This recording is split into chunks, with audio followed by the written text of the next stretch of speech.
Wow, I win again.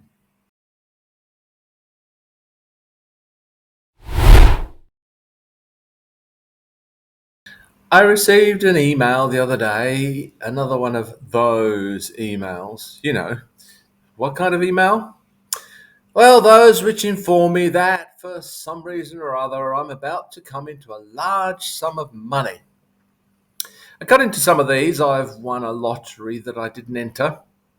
According to others, my telephone number or perhaps my email address has been randomly drawn and I've won X million dollars or pounds. In other cases, someone, often in an African nation, needs to offload into my bank account for obscure reasons expressed in barely intelligible English huge amounts of money.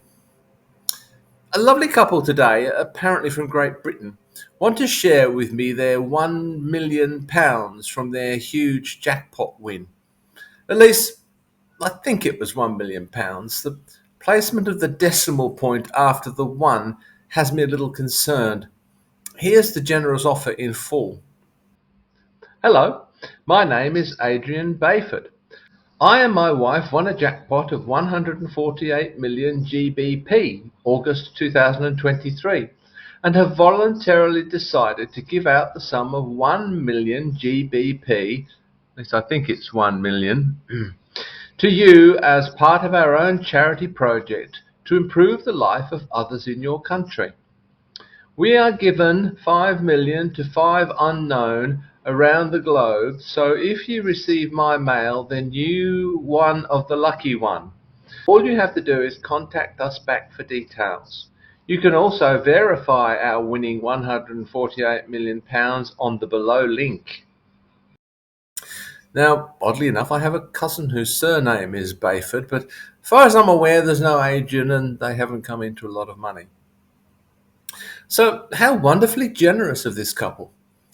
Apparently, they believe that Australia is a poor third world nation and that we need all the support we can get down here.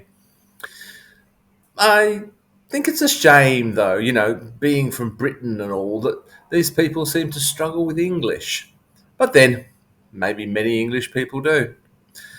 Perhaps they should be investing the money into the British education system. Perhaps I should send them back an email and suggest that they give my £1 million to that cause. There are two things about these kinds of emails that amaze me. First, you think they might take the time and effort to actually get the grammar and punctuation correct. Oh, perhaps that's just the poor, unfortunate proofreader in me cringing. But even more astonishing is the fact that somewhere in the world there are people who actually fall for these scams, accept these offers.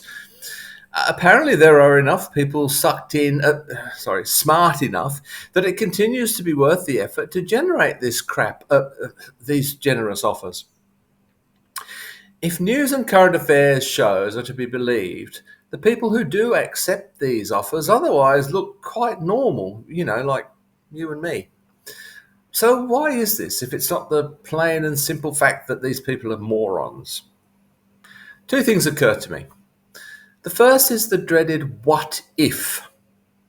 I suppose some people are tormented by these two little words. What if, just this one time, the offer is actually genuine?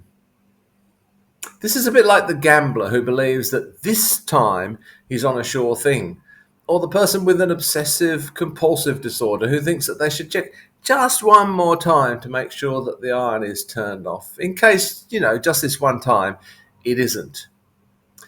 The temptation of what if may simply be too much for some people.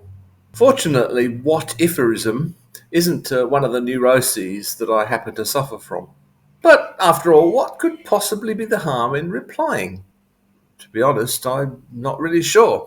I have no idea how these scams actually work, but I'm not about to tug on that thread of the spider's web to find out. The second thing is that perhaps some people are just so desperate that they will try anything. I'm somewhat less convinced about this. Those people who fall for these scams don't appear particularly desperate. They don't live above a deeper and blacker pit of despair than the rest of us. It might have more to do with the fact that many are seeking shortcuts in life to lift them out of their particular patch of despair or misery. Like winning lotto or the unanticipated generosity of the Mr. and Mrs. Bayfords of the world.